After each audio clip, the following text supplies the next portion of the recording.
À la suite de Bonsoir Lyon, soyez les bienvenus dans un instant. Nous serons en duplex avec mon invité ce soir, Georges Fenech, l'ancien député du Rhône, président de la commission d'enquête parlementaire consacrée aux attentats du 13 novembre. Le procès débute demain. Il va nous en parler évidemment, notamment des victimes lyonnaises de ces terribles attentats du 13 novembre. Mais d'abord, avant de le retrouver, les infos à retenir, bien sûr, les essentiels de ce mardi 7 septembre. Et à la une de l'actualité, il y a notamment Yannick Jadot qui était en visite à Lyon aujourd'hui, le candidat à la primaire écologique qui a déambulé dans les rues du 1er arrondissement. Le but, convaincre les Lyonnais justement de participer à cette primaire. Le premier tour, ce sera la semaine prochaine. La ville de Lyon fait la chasse, elle, aux perturbateurs endocriniens dans les crèches. Ces substances chimiques qui sont nocives pour la santé des plus petits. Alors les crèches commencent déjà dès cette rentrée à s'adapter. Et puis c'est le grand soir pour Karim Benzema. Le Bondillant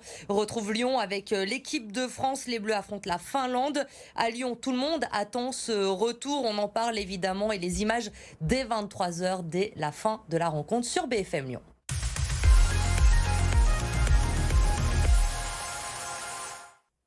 L'invité de Bonsoir Lyon est en duplex avec nous ce soir, Georges Fenech. Bonsoir, merci d'avoir accepté notre invitation. Vous êtes ancien député du Rhône, on le sait, président de la commission d'enquête parlementaire consacrée aux attentats du 13 novembre. Vous avez sorti fin août Bataclan, Paris, Stade de France, le procès aux éditions du Rocher. Alors demain débute un procès hors norme à Paris qui va durer 9 mois. Près de 1800 parties civiles, 300 avocats, des centaines de journalistes accrédités, 14 accusés dans le box, dont Salah Abdeslam, le seul survivant de ces attaques, 6 autres jugés par défaut. Vous serez, Georges Fenech, vous aussi auditionné lors de ce procès. Qu'attendez-vous de ce procès qui débute demain ? J'attends comme citoyen, d'abord, comme tous les Français, et à commencer par les parties civiles, les victimes, les familles de victimes, que la vérité soit faite, que l'on comprenne d'où vient cette barbarie, qui l'a organisée, qui l'a commanditée, qui l'a projetée, qui l'a exécutée. Et j'attends évidemment que ces individus, ces criminels, soient sanctionnés à la hauteur de la gravité des faits.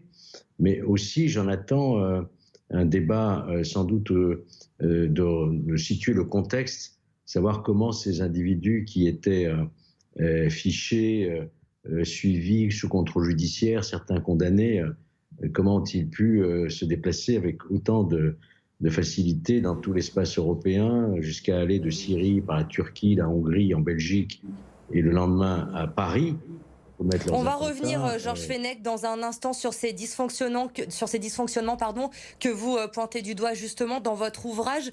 On le sait, il y avait des Lyonnais présents au Bataclan ce soir du 13 novembre. Une jeune Lyonnaise de 24 ans, Caroline, est décédée dans cette salle. Vous avez pu, vous, tout au long depuis ces années, vous entretenir avec ses proches, avec ces victimes lyonnaises qui sont marquées à jamais, évidemment. Que vous disent-elles ? Oui, il se trouve que je connaissais personnellement la jeune Caroline Prénat. J'étais un ami de la famille, et donc ça a été particulièrement douloureux. Et puis j'ai gardé des contacts ici avec les associations de victimes, 13, 11, 15, Fraternité, etc. Et évidemment, je continue d'ailleurs, nous nous réunissons, nous avons même décidé de créer une autre association pour maintenir cette mémoire et puis aussi les droits de ces victimes qu'il ne faut surtout jamais oublier. Vous connaissiez très bien Caroline, cette victime lyonnaise, ses proches aussi. Qu'attendent ses parents de ce procès ? Ils espèrent avoir des réponses. On sait que Salah Abdeslam, pour le moment, reste muet. Est-ce que d'être face aux victimes, aux proches, ça peut le débloquer ? Est-ce qu'il peut livrer sa vérité lors de ce procès ? Oui, c'est la question que tout le monde se pose. Est-ce que finalement il acceptera de parler ? Parce qu'un mutisme pendant l'audience face aux familles des victimes serait encore une douleur supplémentaire. On peut peut-être l'espérer qu'il s'explique. Moi, je me souviens, pour avoir assisté au procès lyonnais de Klaus Barbie, qu'au début, l'accusé ne reconnaissait même pas être Klaus Barbie. et ne pas parler le français. Et puis, au bout d'un certain nombre d'audiences, il a fini par reconnaître et s'expliquer. Vous savez, il se passe une magie, hein, j'appelle ça une magie de l'audience, l'oralité, la pression, la présence des victimes, des familles, fait que à un certain moment, ça n'est pas comme dans un cabinet d'instruction, il peut se passer ce déclic et finalement ce désir de s'expliquer aussi. Dans votre livre, Georges Fenech, vous évoquez les dysfonctionnements. On l'a évoqué tout à l'heure, notamment la présence des militaires de l'opération Sentinelle aux abords du Bataclan le soir du 13 novembre. On était mal préparé en France face à ces attaques? En fait, nous n'étions pas prêts parce que il était impensable, inimaginable. Un Bataclan, qui aurait pu imaginer une telle barbarie? Et tous nos dispositifs remontaient aux années 70-80. Et donc, le constat, nous l'avons fait avec la commission d'enquête, c'est que les policiers qui étaient là de la BAC, les primo-intervenants, n'ont pas pu ni pénétrer dans les lieux, parce que d'abord, ils n'en avaient pas le droit. Il fallait attendre l'arrivée des forces d'élite, hein, de la BRI et du RAID. Et puis, ils n'étaient pas ni équipés, ni formés pour cela. Et donc, nous en avons tiré les conséquences.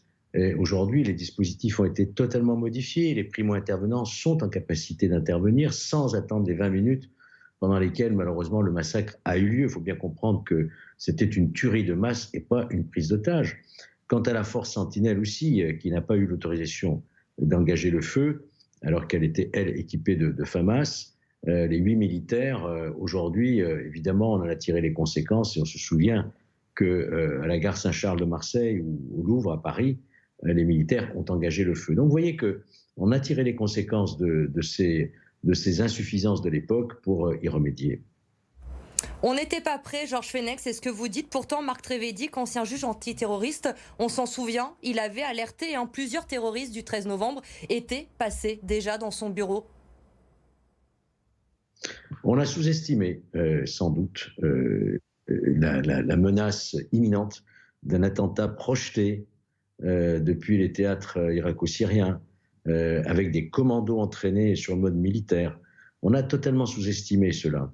Et même, on a sous-estimé la menace qui pesait directement sur le Bataclan, puisque le Bataclan était visé déjà depuis 2009 par une procédure qui n'avait pas abouti à l'époque, mais personne n'avait fait le rapprochement.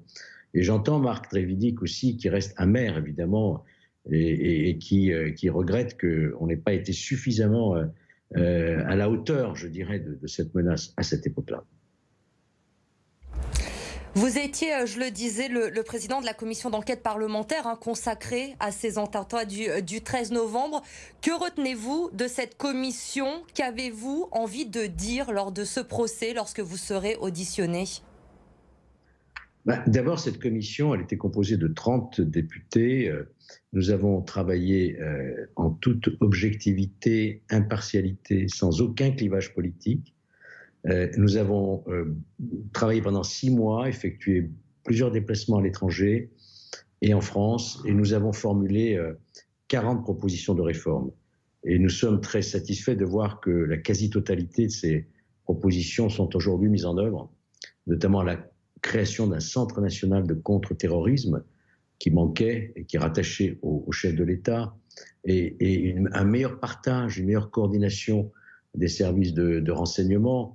Toutes ces mesures, aujourd'hui, ont permis de renforcer notre surveillance. Et d'ailleurs, depuis 2015, nous n'avons jamais été victimes d'un attentat organisé, structuré. On a subi plusieurs attentats à Nice, Saint-Étienne-du-Rouvray, Magnanville, souvenez-vous. Mais ça ne veut pas dire non plus qu'on n'est pas à l'abri dans l'avenir, dans la mesure où ces foyers se reconstituent. On voit bien l'État islamique en Afghanistan aujourd'hui. Donc il faut rester extrêmement vigilant. Merci beaucoup, Georges Fenech, d'avoir été notre invité ce soir. Je rappelle votre livre Bataclan Paris, Stade de France, le procès aux éditions du Rocher. Donc le procès des attentats du 13 novembre qui débute demain à Paris. Merci à vous, Georges Fenech, d'avoir été avec nous sur BFM Lyon.